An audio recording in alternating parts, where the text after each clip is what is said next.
Daily Dems doing the work, making noise, and fighting back, day 59. You're probably not going to see your favorite stories from today, because I want to cover the fighters that aren't getting the attention. First, in case you missed it, Mark Pocan dropped a new episode of his podcast discussing Gaza with ANERA president Sean Carroll. There were 2 episodes of the WTF show today. This one with Robert Garcia and Stephen Horsford, and this one with Derek Tran and Maggie Goodlander. Tammy Baldwin and Peter Welch led a shadow hearing about the NIH cuts. And the New Democrat Coalition dropped a new episode of The Fly-In with Marilyn Strickland.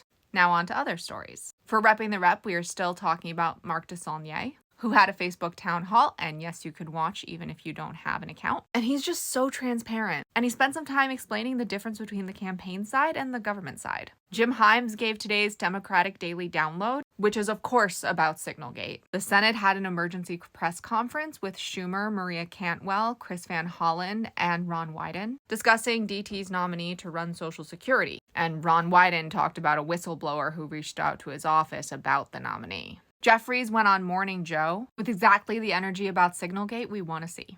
But the clip Jeffries chose doesn't do it justice. You want to watch the full video on YouTube. And speaking of Jeffries, Sydney Conlager-Dove has a new episode of Is This Ish Legal? With Jeffries as this week's guest. Becca Ballant showed us a behind the scenes of either an interview or a town hall and talked about how no one else is following the rules of decorum, so Democrats shouldn't be either. You probably heard about the Signalgate hearing, but you might not have heard about the NPR and PBS hearing.